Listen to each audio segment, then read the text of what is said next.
Buenos días. Iniciamos aquí la segunda parte de la clase de tuberculosis.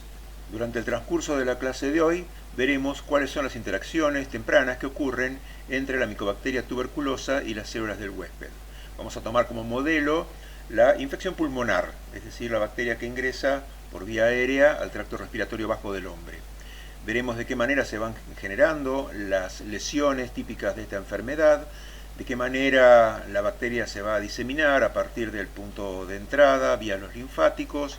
Veremos los eventos que conducen al desarrollo de inmunidad adquirida contra Mycobacterium tuberculosis y hacia el final de la clase vamos a definir qué es la primoinfección tuberculosa y qué es la enfermedad tuberculosis.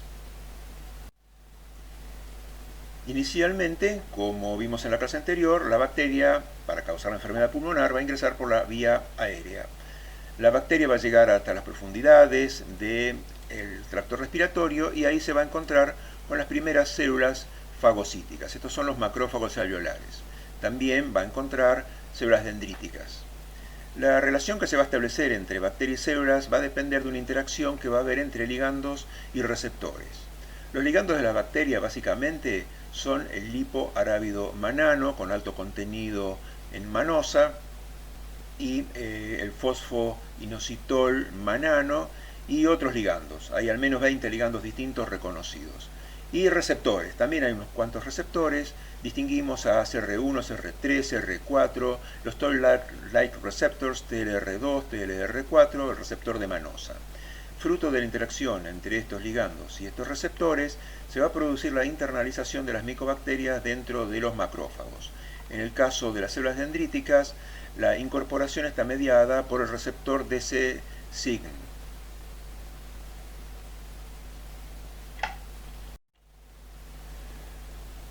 A medida que van pasando los días, la interacción con del lipoarábido manano y otros ligandos con los receptores, especialmente el TLR2, va a promover la liberación de quimiotactinas y otras citoquinas por parte de los macrófagos. Distinguimos a IL-8, a RANTES, a MCP1. Estas, lo que van a producir, estas quimiotactinas, es el reclutamiento de células. Inicialmente, por predominio de IL-8 va a haber mayor cantidad de células mieloides, pero prontamente se va a producir el reclutamiento de células mononucleares. Ahí van a venir entonces y se van a marginar los monocitos que vienen de la circulación, los linfocitos, las células natural killer y células dendríticas que son inmaduras en ese momento. Las micobacterias se empiezan a replicar dentro de los macrófagos sin ser atacadas por los mediadores de la respuesta inmune innata. Los eventos moleculares que ocurren dentro de cada célula y que impiden la degradación de la micobacteria ya fueron desarrollados plenamente durante el curso de microbiología 1 en la clase correspondiente. Para aquellos que no lo recuerden, se los invito a repasar la clase de bacterias que no toman la correlación de Gram del curso de microbiología 1. Fruto de estas interacciones y de el acúmulo de células que provienen de la circulación, se va a empezar a conformar lo que es el primer evento que caracteriza la tuberculosis. Esto es la formación de un granuloma. Lo que va a haber es, inicialmente, va a haber macrófagos. Estos macrófagos, por expresión de ICAM1, van a comenzar a fusionar sus membranas y van a formar células gigantes. También van a estar las células dendríticas, también va a haber algunos leucocitos polimorfonucleares, pero ya para esta etapa, como dije, están en menor cantidad. De esta manera se empieza a organizar lo que en definitiva después va a constituir el granuloma tuberculoso. Estas células multinucleadas, ustedes pueden ver cómo lucen cuando ustedes hacen un corte histológico. Acá ven la multiplicidad de núcleos. Y alrededor cómo se van arrimando el resto de las células, se van marginando para conformar la lesión. Esto que ustedes ven aquí debajo es una célula multinucleada obtenida en cultivo. De esta manera se va organizando la lesión y lo que ustedes ven acá, lo que se está formando es un típico granuloma. Por ser un granuloma originado por Mycobacterium tuberculosis, lo denominamos el tuberculoma.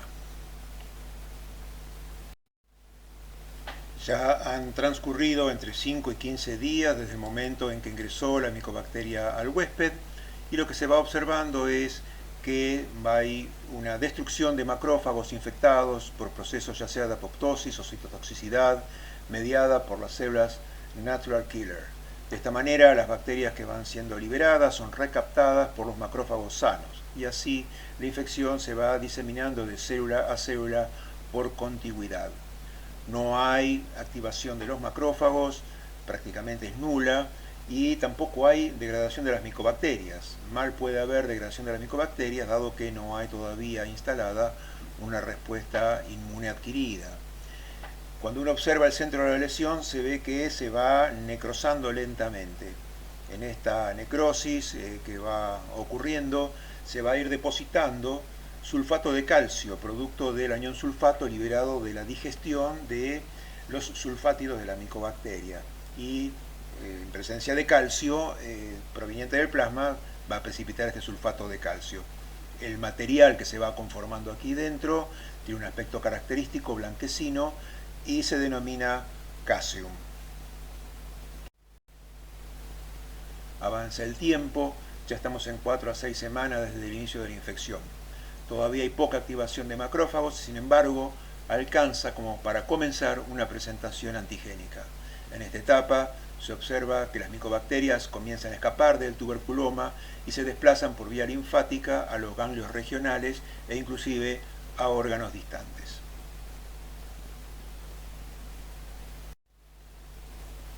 Es importante hacer notar que el comportamiento de los macrófagos va a depender mucho del medio en que se encuentren. Y cuando digo medio es el entorno, qué citoquinas y qué sustancias están presentes. Hasta ahora veníamos viendo un entorno en donde la cantidad de factor de necrosis tumoral era baja y la cantidad de lipoxina A4, este es un derivado del metabolismo de las prostaglandinas, estaba en alta concentración. De esta manera, la bacteria lo que generaba básicamente era necrosis de las células y de esta manera las bacterias eran liberadas y recaptadas como se explicó anteriormente. A medida que transcurre la respuesta inmune, en general lo que se ve es que cuando aparecen otras citoquinas, como por ejemplo aparecen altas concentraciones de factor de necrosis tumoral y bajan las concentraciones de lipoxina A4, bajo estas condiciones ya micobacteria no produce necrosis, sino que lo que va a producir es apoptosis. De esta manera, algunas micobacterias pueden ser procesadas. Cuando digo procesadas, van a ser digeridas por los macrófagos, van a ser degradadas y los fragmentos que se obtengan, que contienen los antígenos, van a ser captados por las células dendríticas. Y de esta manera, las células dendríticas van a hacer la presentación a los linfocitos TCD4 y TCD8. De esta manera, cuando ocurre este tipo de respuesta, se limita la diseminación de la infección. El proceso continúa. Ya llevamos de 6 a 9 semanas desde el momento del ingreso de la micobacteria y lo que podemos ver a esta altura es que se ha intensificado la reacción inmune contra los antígenos tuberculosos. El centro de la lesión está marcadamente necrótico y lleno de esta sustancia que se ha estado formando, el casium. La degradación empieza a ocurrir de las micobacterias merced a que los macrófagos activados que ingieren a la micobacteria ahora sí pueden dar muerte a la micobacteria. Continúa la migración de las micobacterias hacia sitios distantes.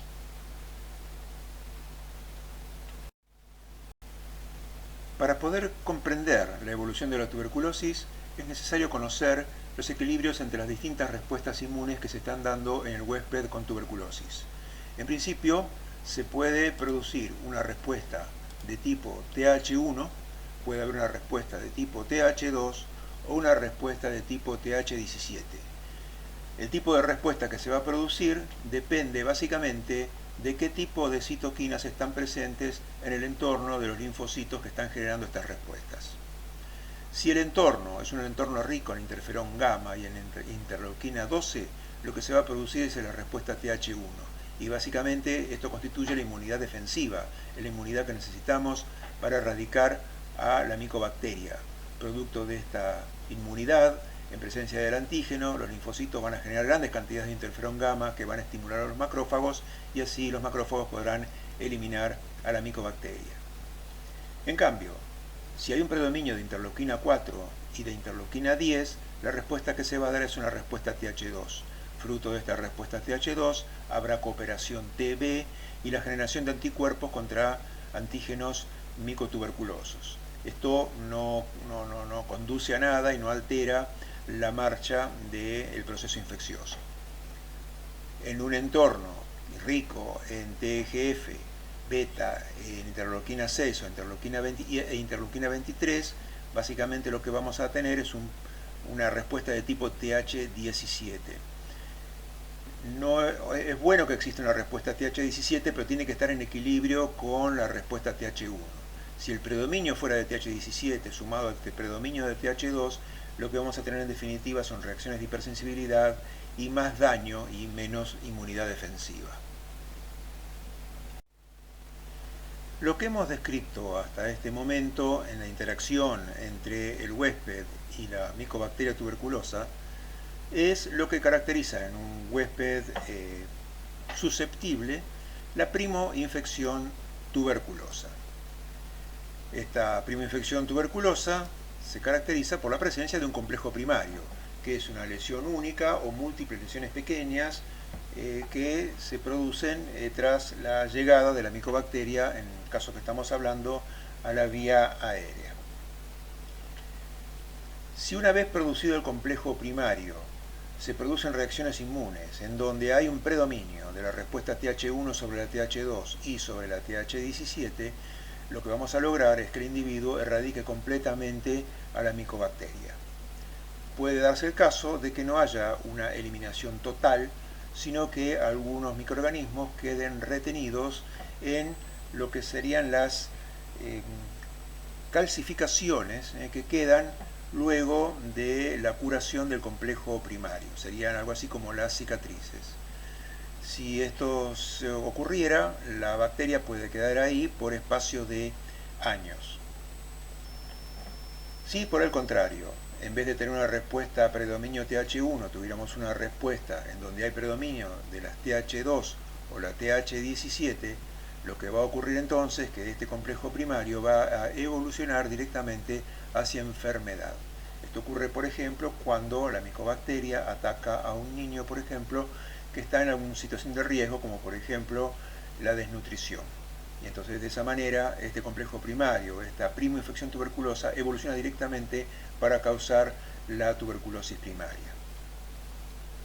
Debe hacerse notar que el estado inmunitario de un individuo puede cambiar durante su vida, y de esta manera un individuo que tiene la micobacteria en estado de latencia, pero en el que se ha producido un aumento por algún motivo, un predominio de la respuesta Th2 y de la respuesta Th17 sobre la Th1, esto por ejemplo puede ser causado por infección por VIH o por situaciones de estrés severo o presencia de alguna otra enfermedad de base, esto puede reactivar un complejo primario tuberculoso y producir la enfermedad. Si después de 16 a 18 semanas nuestro paciente es incapaz de controlar la micobacteria, la enfermedad progresará. De esta manera, las lesiones, pueden ser una o pueden ser múltiples, irán aumentando de tamaño y a medida que pasa el tiempo podrá producirse la erosión de la vía aérea.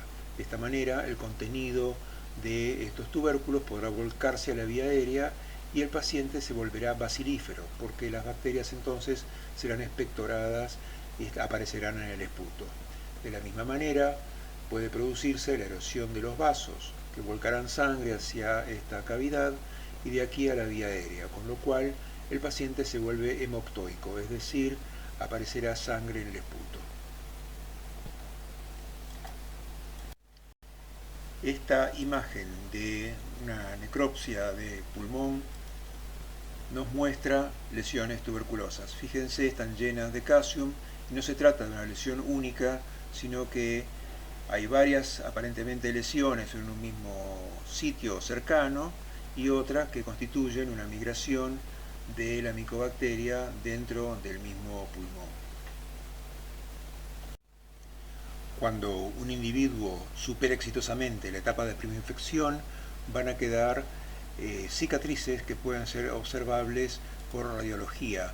Fíjense esta lesión calcificada que tenemos acá, sumada a estas otras lesiones que tenemos aquí. Esto constituye lo que denominamos el complejo de Ghon. Cuando un individuo se infecta con la micobacteria tuberculosa, esta genera una primera lesión. A partir de esta primera lesión se produce la migración vía los linfáticos. Así se generan lesiones secundarias.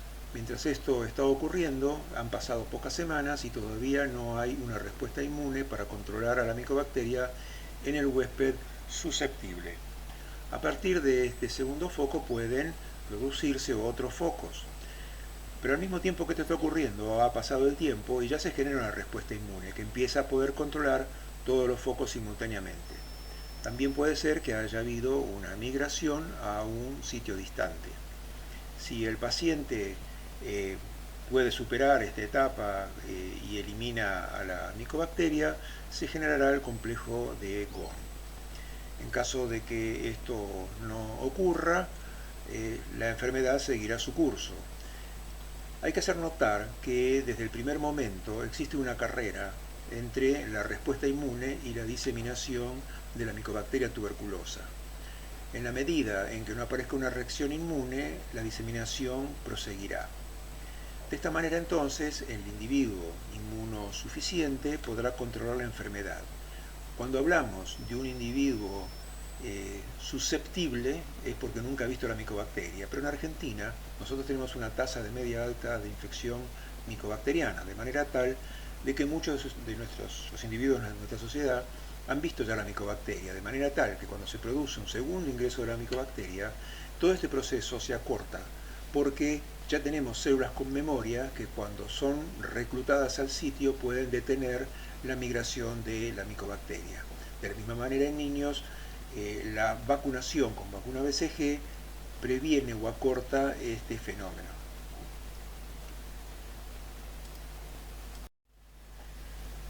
Si el curso de la enfermedad prosigue, y esto es lo que ocurría antes del advenimiento del tratamiento con quimioterápicos y antibióticos, se llega a la etapa final, en donde ya la invasión del órgano por la micobacteria es prácticamente total.